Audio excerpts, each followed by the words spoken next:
আমি নামাজ পড়ব নবীর তরিকায়, রোজা রাখবো নবীর তরিকায়, মসজিদে ঢুকবো নবীর তরিকায়, বাহির হব নবীর তরিকায়, সন্তান চালাবো নবীর তরিকায়, সংসার চালাবো নবীর তরিকায়, সন্তান চালাবো নবীর তরিকায়, স্ত্রীকে চালাবো নবীর তরিকায়। কথা কোন ঠিক না বেঠিক?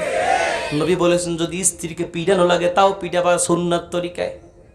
এখন মহিলারা মনে মনে ভাবতেছে হুজুরের পাইছে কথা, এবার আনতে গেছে কেডা সুন্নাত তরিকায় পিটানো তো উম্মতকে শিখিয়ে যাইতেছে। হ্যাঁ, আমার নবী যে বলে দিয়েছেন এই দুনিয়ার যুবকেরা, দুনিয়ার আমার উম্মতেরা যদি স্ত্রীর প্রতি মেজাজটা দেখো বেশি গরম হয়ে গেছে, মেজাজ শরীফ বেশি গরম, তাহলে তখন তুমি পিটাইতে পারো। পিটাইতে পারো কিরকম? তোমার হাতের সেই লাঠিটা হতে হবে 1 বিঘা লম্বা, আর তোমার সেই লাঠিটা হবে একটা আঙ্গুলের মতো মোটা। সুবহানাল্লাহ। কালকে মহিলারা মনে মনে বলতেছে না এইবার একটা কায়দা হয়েছে, মোটে ঘুমোয় না। এ হুজুর এত নরমাল হুজুর না যে ঘুমোই যাবে যাতে। ভাইরা আমার গভীর মনোযোগ, গভীর মনোযোগ। আমার অনেক যুবক ভাইরা বউ পিটানোর জন্য গরু পিটানোর লাঠি, মহিষ পিটানোর লাঠি ঘরের বেড়ায় খুঁজে রাখছে। এরকম অনেক যুবক আছে ডেইলি বউরে ভাত খায় 3 ওয়াক্ত, কিল দেয় 6 ওয়াক্ত। এরকম আল্লাহওয়ালা যুবক আছে না? এগুলো আল্লাহওয়ালা না? এইগুলার মতো অভদ্র আর অথর্ব যুবক আর সমাজে নাই যেটা বউ কিলে। বলবেন কেন? আমি বলি দোস্ত, তোমার স্ত্রী তোমার কাছে আমানত। তোমার স্ত্রী তার মাকে রেখে, বাবাকে রেখে, ভাইকে রেখে, বোনকে রেখে, আত্মীয় স্বজন সবাইকে রেখে তোমার মতো একটা অপরিচিত যুবকের হাত ধরে তোমার বাসায় এসেছে তোমার কিলগুতা খাইতে, না তোমার ভালোবাসা পাইতে। কথা কন না কেন রে ভাই রে? একটু জোরে বলেন যে ঠিক না ব্যাঠে। মহিলা শূন্য বুঝবে যে নামাজে তাসির হইতেছে, আজকে থেকে মনে হয় ভালো ভাইবে আর কিলগুতা দেবে না। একটু জোরে কন ঠিক না ব্যাঠে। বেশ, যাই হোক প্রিয় সুধী, রসুল বলেছেন যদি স্ত্রীকে মারতে হয় লাঠি বানাবা 1 বিঘা লম্বা, হবে আঙ্গুলের মতো মোটা। এবার আপনারা জবাব দেন তো, 1 বিঘা লম্বা আঙ্গুলের মতো মোটা লাঠি নিয়ে যদি স্ত্রীকে মারতে যায়, এ কি মারামারি হবে না হাসাহাসি হবে? নবী কেমন নবী, কেমন নবী! উম্মতের নারী পুরুষ স্বামী স্ত্রীর মাঝে যেন ভালোবাসা বাড়ে, সংসারে যেন অশান্তি দূর হয়ে যায়, শান্তির বাতাস যেন সংসারের ভিতরে বয়ে যায়, দুনিয়া থেকে অশান্তি দূর হয়ে যেন শান্তি আসে। এই জন্য আল্লাহ পাক তার দোস্তকে জগতের মাঝে পাঠিয়েছেন। জোরে জোরে কান সুবহানাল্লাহ। এবার আলোচনা শেষ প্রান্তে চলে এসেছি। নামাজ পড়তে হবে সুন্নাত তরিকায়, রোজা রাখতে হবে সুন্নাত তরিকায়, হজ করতে হবে সুন্নাত তরিকায়, ইবাদত বন্দেগী করতে হবে কার তরিকায়?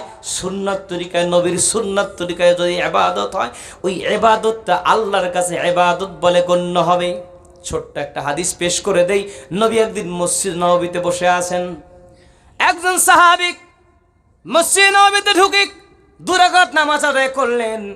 সাহাবী যেই না চলে যাচ্ছেন, রাসূল পিছন থেকে ডাক দিলেন, ইয়া গোলাম ইরজি ফাসাল্লি ফাইন্নাকা লাম তুসাল্লি। রে সাহাবী, ফিরে আসো, তুমি নামাজ পড়ো, তুমি তো নামাজ পড়ো নাই। সাহাবী আবার চলে আসলেন, আবার নামাজ পড়লেন। নবী বললেন, যেই চলে যাচ্ছেন রাসূল আবার ডাক দিলেন, ফিরে আসো, আবার নামাজ পড়ো, কারণ তুমি নামাজ পড়ো নাই। আমাদের নজরে বসতেছি সাহাবী নামাজ পড়ছে কি পড়ে নাই। আমরা তো দেখতেছি নবী সাহাবী নামাজ পড়ছে, কিন্তু রসুল বললেন তুমি নামাজ পড়ো নাই। কেন বললেন নামাজ পড়ো নাই? বলেছেন এই জন্য, রসুল এই জন্য উম্মতকে বলেছেন, উম্মত রে সল্লু কামা রাআইতুমুনি উসাল্লি, নামাজ পড়ো তেমন আমি রসুলকে পড়তে দেখো যেমন। জোরে বলেন সুবহানাল্লাহ।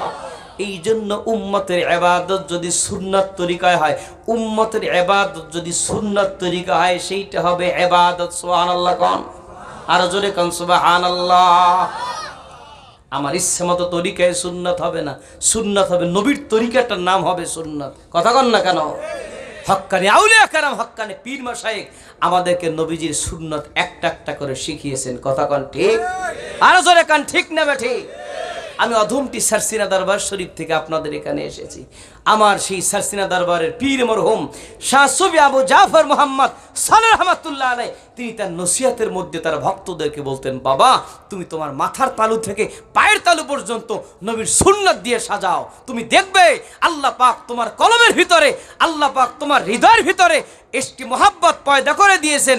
নবীর সুন্নতের নূর দিয়া তোমার কলবে আল্লাহ পাক তাকওয়ার নূর পয়দা করে দিবেন। আর জোরে কোন সুবহানাল্লাহ। নবীর সুন্নাত তরিকে বান্দার চেহারা, বান্দার শরীরের, বান্দার জীবনের আলো বাড়ে না কমে? কথা বলেন, বাড়ে না কমে? ওয়াজ করব না, ওয়াজ এবার একটু দেখাবো। ওয়াজ একটু দেখাই শেষ করব, একটু ওয়াজটা দেখাই। ওয়াজ আমি করব না, এখন ওয়াজ একটু দেখাই। নবীর সুন্নাত তরিকায় যে আলো বাড়ে সে একটা আলোটাকে একটু দেখাই। কেউ মনে কষ্ট নেবেন না, 10 সেকেন্ডের জন্য সবার মাথাটাকে খালি করেন। কান টুপি থাকলে মাথা থেকে নামান, কানের মাফলার থাকলে নামান, টুপি থাকলে নামান। সবার মাথাটাকে একটু 10 সেকেন্ডের জন্য একটু খালি বানান। কারো মাথায় টুপি রাখবেন না, কারো মাথায় কান টুপি রাখবেন না, মাথাটাকে খালি করেন। সবাই মাথার টুপি দাগ থাকলে, রুমাল থাকলে সব হাতে নেন, হাতে নেন, হাতে নেন। এবার ময়দানে তাকায় বলেন তো ভাই, ময়দান কালো না আলো? একটু তাকান, তাকান, ডানে ভাবে তাকান, ডানে ভাবে তাকান, বলেন তো ময়দান কালো না আলো?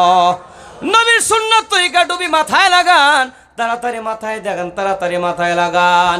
এবার ময়দানে তাকায় দেখেন তো দোস্ত, ময়দানটা কালো দেখা যায় নাকি আলো দেখা যায়? মনে হয় যেন আমার আল্লাহ তার হাবিবের সুন্নতের নূর দিয়া এই বাগের টিল্লা জামে মসজিদ সংলগ্ন ময়দানটাকে আল্লাহ পাক নুরানি বানায় দিয়েছেন। জোরে জোরে বলেন সুবহানাল্লাহ। অতএব প্রিয় সুধী, আপনারা যারা সেই সারসিনা দরবার শরীফের নাম শুনেছেন, অনেকে গিয়েছেন বা জান নাই, নাম শুনেছেন, আপনাদের দাওয়াত সারসিনা দরবার শরীফে বছরে 3 বার মাহফিল হওয়া গ্রহণের 14, 15, 16 মাঘ মাসের 16, 17, 18, ফাল্গুন মাসে 27, 28, 29 ফাল্গুন সারসিনা দরবার শরীফের বার্ষিক 3 দিন ব্যাপী ইসালে সওয়াব মাহফিল হয়।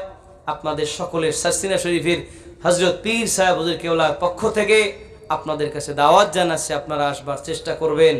আল্লাহ পাক যতটুকু আমল হলো আমাকে আমল করবার, আপনাদেরকে আমল করবার তৌফিক দান করুন। সকলে আওয়াজ তুলে বলুন আমিন। মুহাব্বতের সাথে বলুন সাল্লাল্লাহু আলা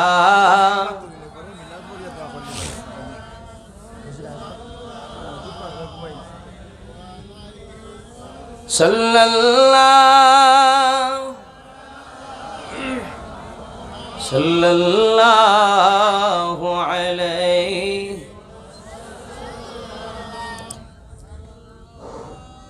আলহামদুলিল্লাহ।